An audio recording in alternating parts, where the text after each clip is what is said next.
नमस्कार विद्यार्थी मित्रांनो, स्वागत आहे तुमचं परत एकदा DMAR नर्सिंग या यूट्यूब चॅनल. तर विद्यार्थी मित्रांनो, एक महत्त्वाचा अपडेट घेऊन आलो आहे. DMARच्या संदर्भातला अपडेट आहे.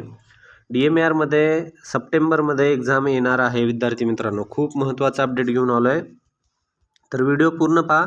व्हिडिओ आवडला तर नक्की व्हिडिओ लाईक करा, चॅनल सबस्क्राईब करा आणि जे कोणी तुमचे अभ्यास करत असतील, भाऊ बहीण वगैरे, कलीग असतील, मित्र वगैरे असतील, जे कोणी असतील क्लासमेट वगैरे, त्यांना व्हिडिओ शेअर करा जेणेकरून त्यांना पण याची माहिती भेटेल. तर विद्यार्थी मित्रांनो पहा, DMARची भरती हे सप्टेंबरच्या शेवटच्या आठवड्यामध्ये येणार आहे. विद्यार्थी मित्रांनो लक्षात असू द्या, सप्टेंबरच्या शेवटच्या आठवड्यामध्ये DMARची भरती येईल. तर या ठिकाणी आता बऱ्याच विद्यार्थ्याचा प्रश्न असेल की सर या ठिकाणी पोस्ट किती असतील, वॅकन्सी किती असतील. तर हे वॅकन्सी असणार आहेत विद्यार्थी मित्रांनो, जवळपास 4500 ते 5000 पदे असणार आहेत विद्यार्थी मित्रांनो. खूप सारे पदे आहेत, खूप मोठी भरती असणार आहे. 4500 ते 5000 पदे हे DMARचे असणार आहेत. आता काही जणाला असं माहिती नसेल की DMARमध्ये पॅटर्न कसा असतो वगैरे. तर पहा विद्यार्थी मित्रांनो, तुम्हाला जेव्हा एक्झामचं नोटिफिकेशन येईल तेव्हा तुम्हाला खूप वेळ जो असतो हा टाईम खूप कमी असतो. त्या कमी टाईममध्ये तुम्हाला पूर्ण प्रिपेअर करणं गरजेचं आहे. असे बरेच विद्यार्थी आहेत ज्यांना DMARमध्ये नर्सिंगचं किती येतं एक पॅटर्न, त्यानंतर मग नॉन नर्सिंगचं किती येतं एक्झामला हे पण माहीत नाही आहे बऱ्याच विद्यार्थ्यांना. तर त्यांच्यासाठी खूप महत्त्वाचं पूर्ण माहिती आहे पहा. तर पहा यामध्ये सप्टेंबरमध्ये जे आहे 4थ्या आठवड्यामध्ये अशी माहिती भेटते की हे DMARची भरती येईल म्हणून. पदं पण तुम्हाला सांगितले तर 5000चा हा आकडा जवळपास असणार आहे, जे की तुम्हाला खूप चांगली गोष्ट आहे. आता यामध्ये एक प्रॉब्लेम असा आहे की तुम्हाला बऱ्याच जणाला वाटेल की यामध्ये निगेटिव्ह मार्किंग आहे का नाही. तर विद्यार्थी मित्रांनो यामध्ये निगेटिव्ह मार्किंग नाही. खूप महत्त्वाचं चांगली गोष्ट आहे, निगेटिव्ह मार्किंग यामध्ये नसणार आहे. निगेटिव्ह मार्किंग नसल्यामुळं खूप विद्यार्थ्याचा यामध्ये फायदा आहे. तर लक्षात असू द्या, जे तुमचं प्रश्न बरोबर आहे तो बरोबर आहे, जे चुकला तो चुकला. ठीक आहे. त्यानंतर यामधल्या काही दुसऱ्या पण माहिती पाहून घेऊ, DMARमधल्या शॉर्टमध्ये पाहून घेऊ. तर पहा यामध्ये क्वेश्चन जे असणार आहेत जवळपास 100 क्वेश्चन असतात विद्यार्थी मित्रांनो. एका प्रश्नाला 2 मार्क असतात. तर आन्सर याचे मार्क जे होतील 200 मार्काचा पेपर होईल तुमचा. प्रश्न यामध्ये 100 असतील, पेपर होईल 200 मार्काचा. ठीक आहे, लक्षात असू द्या. त्यानंतर टाईम किती असेल तुम्हाला, 200 मार्काचा पेपर सॉल्व करण्यासाठी तुम्हाला 90 मिनिटाचा वेळ भेटणार आहे. किती मिनिटाचा भेटेल? 90 मिनिटाचा. किती प्रश्न सोडवायचे आहेत? 100 प्रश्न सोडवायचे आहेत. ठीक आहे. आता यामध्ये एक महत्त्वाचा पॉईंट सांगतो तुम्हाला. 90 मिनिटामध्ये तुम्हाला 100 प्रश्न सोडवायचे. तर यामध्ये तुम्हाला खूप वेगवेगळ्या प्रकारचं सेक्शन आहे. खूप म्हणजे 4-5 सेक्शन आहेत.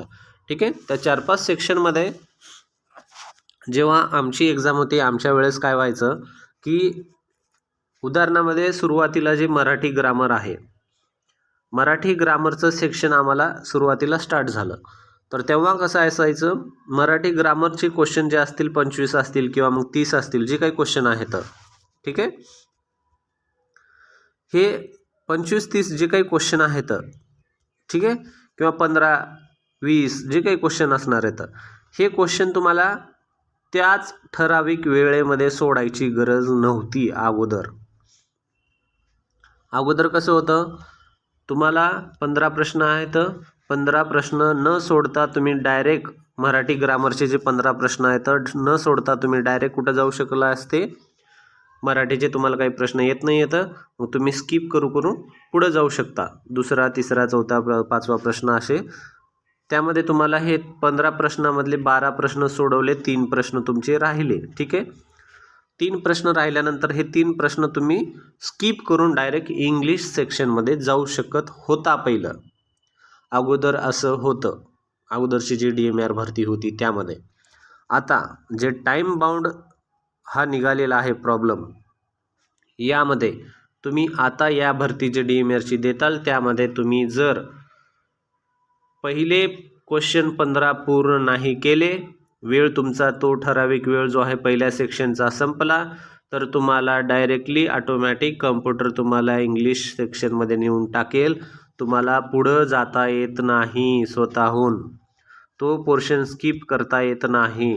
त्यासाठी हा तुम्हाला एक निगेटिव्ह पॉईंट असणार आहे, हे तुमच्यासाठी एक नुकसानचं अपडेट आहे, ज्यामध्ये अगोदर असं होत नव्हतं, तुम्हाला स्किप करून पुढे जाता येत होतं, आता स्किप करून पुढे जाता येत नाही. यासाठी तुम्हाला तेवढ्या वेळेमध्ये तेवढा सेक्शन पूर्ण करणं गरजेचं आहे. विद्यार्थी मित्रांनो, खूप तुम्हाला महत्त्वाचा हा माहिती सांगतोय.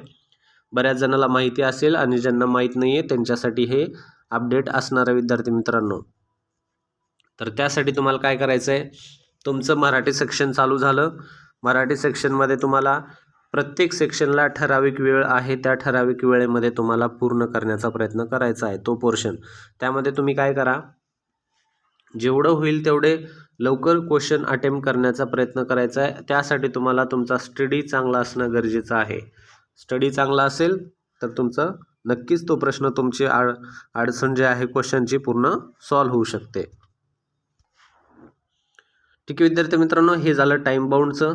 त्यानंतर पहा यामध्ये क्वेश्चन सेक्शननुसार असतात मराठीचे, त्यानंतर इंग्लिश असेल, जी के असेल, लॉजिकल ॲबिलिटी असेल, त्यानंतर असेल प्रोफेशनल तुमचं जे आहे त्यामध्ये प्रोफेशनल ॲबिलिटी असेल. अशा प्रकारचं तुम्हाला हे सेक्शन डिवाईड असणार आहे. यामध्ये महत्त्वाचं एक तुम्हाला सांगतो की टोटल 200 मार्काचा जो पेपर असणार आहे, 200 मार्कामध्ये तुम्हाला 120 मार्क हे नॉन नर्सिंगचे असणार आहेत.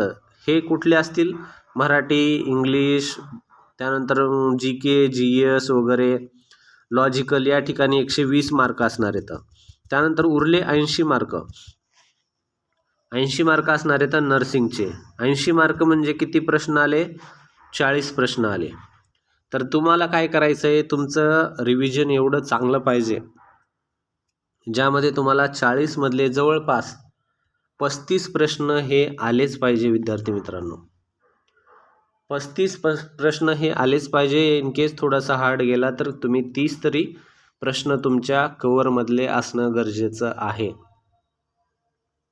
ठीक आहे, 30 तरी प्रश्न तुमच्या कंट्रोलमधले असणं गरजेचं आहे विद्यार्थी मित्रांनो. हे जर प्रश्न तुमचे कमी झाले तर मग तुम्हाला DMR मध्ये लागण्याचे चान्सेस कमी आहेत विद्यार्थी मित्रांनो. बाकीचं 120 जे मार्काचं आहे ते तुम्हाला रीडिंग करावं लागेल, जनरल नॉलेज खूप सारं, मराठी ग्रामर बेसिक जे स्कूलिंगमधलं आहे ते तुम्हाला कवर करावं लागेल, इंग्लिश ग्रामर कंप्लीट करावं लागेल, आणि बुद्धिमत्ता वगैरे जर ज्यांना येत नसेल तर त्यांना क्लासेस वगैरे लावावं लागेल. क्लासेस खूप सारे आहेत ऑनलाईनमध्ये, तुम्ही क्लासेसला जॉईन करू शकता, ज्यामध्ये तुम्हाला चांगलं सर्व भेटून जाईल. तर पहा, हे महत्त्वाचं तुम्हाला हे पॅटर्नच्या संदर्भात सांगणं होतं, जी की आता मोस्ट ऑफ द सांगितलेलं आहे. या व्यतिरिक्त जर काही कोणाला वाटत असेल, राहिलं असेल सांगायचं, तर ते तुम्ही कमेंट करा. काही तुम्हाला समजत नसेल ते पण आपण सांगण्याचा पूर्ण प्रयत्न करू विद्यार्थी मित्रांनो. यामध्ये आता वेळ तुम्हाला किती भेटणार आहे, सप्टेंबर शेवटच्या जर तुम्हाला जाहिरात आली असेल तर तुम्हाला जाहिरात ही फक्त 1 महिन्यासाठी असते. 1 महिन्यासाठी तुम्हाला ही जाहिरात असेल. 1 महिन्यानंतर तुमचं हॉल तिकीट येतील, हॉल तिकीट मग नंतर तुमची एक्झाम होऊन जाईल. ठीक आहे, मग तुम्हाला आता सप्टेंबरमध्ये जर एक्झॅक्टली ह्या सप्टेंबरमध्ये जर आलं, जसं सांगण्याचं जशी माहिती भेटते त्यानुसार, तर तुम्हाला वेळ फक्त 2 महिन्याचा आहे. 2 महिन्यामध्ये पण तुम्हाला टाइम टेबल बनवायचं आहे, सर्व सेक्शननुसार तुम्हाला अभ्यास करायला चालू करायचं आहे.